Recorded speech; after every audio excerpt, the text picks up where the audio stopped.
Hallelujah, praise the Lord. आप सभी को जय मसीह की। कैसे हैं आप सब? मैं आशा करती हूँ आप सब भले चंगे और प्रभु में आनंदित होंगे। प्रभु का धन्यवाद करते हैं कि प्रभु ने एक बार फिर हमें एक नए दिन को दिया। प्रभु का धन्यवाद करते कि हम जीवितों की पृथ्वी पर जीवित पाए जाते। आइए प्रियो, हम परमेश्वर का धन्यवाद करें कि प्रभु ने हमें सुरक्षित रखे और इस नए दिन को दिए, इस नई संगति को दिए। प्रभु का धन्यवाद करते हैं। धन्यवाद धन्यवाद धन्यवाद प्यारे पिता परमेश्वर। प्रभु जी, आपका धन्यवाद करते प्रभु, आपकी स्तुति करती, आपकी महिमा करती, आपकी प्रशंसा करती, आपका जय जयकार करती खुदा। जितने भी भाई बहन जुड़े हुए हैं प्रभु इस संगति में, सभी को आपके लहू से ढाकती प्रभु जी। मेरे पिता परमेश्वर, मैं आपका धन्यवाद करती प्रभु। ये जहाँ कहीं भी है प्रभु मेरे पिता परमेश्वर, आज पिता परमेश्वर होने दे पिता, इनके जीवन में आपका अनुग्रह, आपकी दया प्रभु, वो बड़ा मिरेकल प्रभु इनके जीवन में होने दे मेरे खुदावन पिता परमेश्वर। आज का दिन प्रभु यहोवा ने बनाया, हम इसमें आनंदित है पिता परमेश्वर। धन्यवाद करती पिता, धन्यवाद करती प्रभु। वचन बोलने में सहायता मदद कर प्रभु। वचन बोलने वाली मैं नहीं खुदा, आपका आत्मा मेरे मुख के द्वारा पर हुई। पिता परमेश्वर, अपनी प्रजा से बातें कर प्रभु यीशु। मैं धन्यवाद करती प्रभु, यीशु मसीह जी के नाम से मांगती दुआ को, आमीन। आइए प्रियो, हम वचन में जाएंगे। नीति वचन 9 अध्याय का हम 13 आयत को पढ़ेंगे, जिसमें लिखा है, मूर्खता रूपी स्त्री बकबक करने वाली है, वह तो भोली है और कुछ नहीं जानती। हालेलुया। परमेश्वर का वचन में लिखा हुआ कि मूर्खता रूपी स्त्री बकबक करने वाली है, वह भोली है और कुछ नहीं जानती। प्रियो, कई स्त्रियां हैं जो अपने भोलेपन के कारण बक बक बक बक करती है। हर एक बातों को लोगों के सामने रख देती है, हर एक बातों को शेयर करती है।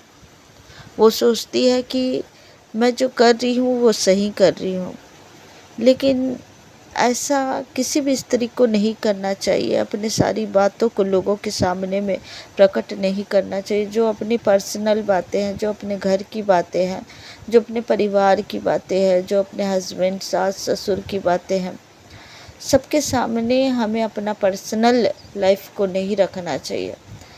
कई स्त्रियां रहती है जो बक बक बक बक बक बक दिन भर उनका काम यही रहता है कि अपने बातों को बोले जाए, अपनी ही बातों को बोले जाए, जबकि हमें ऐसा नहीं करना चाहिए।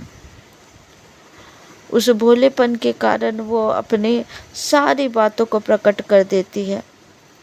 लेकिन हमें कैसी बनना चाहिए? एक समझदार स्त्री बनना चाहिए, एक बुद्धिमान स्त्री बनना चाहिए। हमें जानना चाहिए कि हमें किस बातों को हमें शेयर करना चाहिए और किस बातों को नहीं शेयर करना चाहिए। आज जो लोग आपके बातों को सुनेंगे, जो हाँ बोलेंगे, उनको बड़े मज़े से सुनेंगे, लेकिन कल के समय में अगर आपसे कुछ मनमुटाव हो गया तो उन्हीं बातों को लेकर आपसे झगड़ा करेंगे, आपके परिवार से आपका झगड़ा कराएंगे। इसीलिए अपने बातों को लोगों के सामने शेयर ना करें, अपने बातों को अपने पास ही रखें, अपने दिल में रखें, अपने परिवार में रखें। किसी को अपना सोचकर, किसी बाहर वाले लोगों को अपना सोचकर अगर आप अपने बातों को बता रहे हैं और सोच रहे कि ये तो अपने तक ये बातों को रखेगा, तो आप गलत हैं। क्योंकि आज की दुनिया ऐसी नहीं है। आज की दुनिया, आज के लोग ऐसे नहीं है कि आपकी बातों को अपने तक पर्सनल रखें, नहीं रखते हैं। लोग मज़ा लेते हैं बातों को लेकर कि किसके घर में क्या चल रहा है, सुनने में उन्हें अच्छा लगता है। और जो भोली स्त्री रहती है वो सोचती है कि मैं अपने दिल की सारी बातों को, सारे बातों को मैं प्रकट करूं। लेकिन ये गलत है, गलत है। अपने बातों को लोगों के सामने प्रकट कर दोगे और बाद में वही बातों को लेके वो सामने वाला आपसे झगड़ा करेगा, आपका झगड़ा लगाएगा, तो क्या ये सही है? तो ऐसी बक बक करने वाली स्त्री ना बने। प्रभु को जानने वाली स्त्रियां जो है वो बुद्धिमान स्त्री बने, बक बक करने वाली स्त्री ना बने। घर के बाहर बैठकर मंडली जमा कर इधर उधर की बातें ये सब करने का समय आपके साथ नहीं होना चाहिए। आपके पास इतनी फुर्सत नहीं होना चाहिए कि आप इकट्ठे होकर संसारिक लोगों की तरह बक बक करें। आप अपने घर परिवार के ऊपर ध्यान दें और वचनों के ऊपर ध्यान दो, वचनों के ऊपर मनन करो, प्रार्थना में रहो, परमेश्वर के समक्ष रहो, न कि संसारिक लोगों की तरह वो बक करने वाली स्त्री ना बने। Hallelujah, hallelujah. समझदार स्त्री बने प्रियो। हम वो संसारिक लोग नहीं हैं जो अपने समय को ऐसे खराब करें, अपने समय को बहुमूल्य समझें। ये अंत का समय है, परमेश्वर का वचन में लिखा हुआ ये अंत का समय है। जो कुछ भी हम देख रहे हैं, जो कुछ भी हो रहा है, सब ये अंत के समय का चिन्ह है। यीशु मसीह कब आ जाएंगे पता नहीं, तो हमारे पास समय बहुत कम है।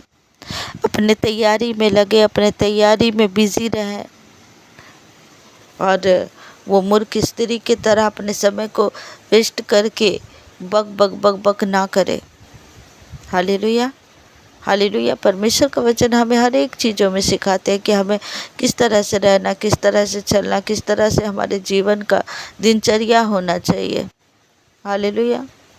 तो एक समझदार स्त्री की तरह अपने जीवन को जिए प्रियो, क्योंकि एक समझदार स्त्री अपने घर को बनाती है। एक समझदार स्त्री अपने घर को बनाती है। एक समझदार स्त्री अपने घर को, अपने परिवार को बनाती है, ना कि अपने घर के, अपने लोगों की बातों को बाहर लेकर जाती है। समझदार बने। दुनिया ऐसी नहीं है कि आपकी बातों को लेकर रखे अपने अंदर। दुनिया के लोग आज ऐसी नहीं है, कोई विश्वास के पात्र नहीं है। इसलिए बुद्धि से काम ले, अपने बुद्धि को चलाए और मूर्ख और भोली स्त्री बनकर ना रहे, चालाक और चतुर बने। Hallelujah, hallelujah. इस वचन के द्वारा प्रभु आप सभी को ब्लेस करे। धन्यवाद पिता परमेश्वर, धन्यवाद करते प्रभु। हाँ पिता, आपके वचन में जब आप बोलते हैं पिता परमेश्वर की बक करने वाली स्त्री, भोली स्त्री, पिता परमेश्वर, जो आपके वचन में लिखा हुआ है कि मूर्खता रूपी स्त्री बक करने वाली है, वह तो भोली है और कुछ नहीं जानती। पिता परमेश्वर प्रभु जी, हमें ऐसे नहीं बनना है पिता परमेश्वर प्रभु जी। आज जो भी स्त्री प्रभु मेरे पिता परमेश्वर इस वचन को सुनती है प्रभु, अगर उसके जीवन में ऐसे गुण है प्रभु, अगर उसके जीवन में ऐसे काम है प्रभु, तो मैं ऐसे कामों को मैं उनके जीवन से कैंसिल करती है यीशु के नाम से। पिता परमेश्वर, वो आपकी पुत्री है प्रभु, आपकी बेटी है पिता। वो एक समझदार स्त्री की तरह अपने जीवन को जिए पिता, अपने परिवार के, अपने बच्ची के जिम्मेदारी को समझे और बक करने वाली स्त्री ना बने पिता परमेश्वर प्रभु। मैं आपका धन्यवाद करती प्रभु, धन्यवाद करती पिता परमेश्वर। सारे भाई बहन को प्रभु आपके सुरक्षित हाथों में सौंपती, आपके लहू से ढाकती पिता परमेश्वर। दुष्ट की सारी युक्ति को इनके जीवन से कैंसिल करती पिता। चंगाई, आशीष, कल्याण, दीर्घायु की घोषणा करती इनके जीवन में पिता परमेश्वर। मैं आपका धन्यवाद करती और दुआ यीशु नासरी के नाम से मांगती हूँ, सुनिए, दया से ग्रहण करिए। आमीन, आमीन, आमीन। आप सबको जय मसीह की। God bless you. प्रभु आप सभी को ब्लेस करे। हालेलुया।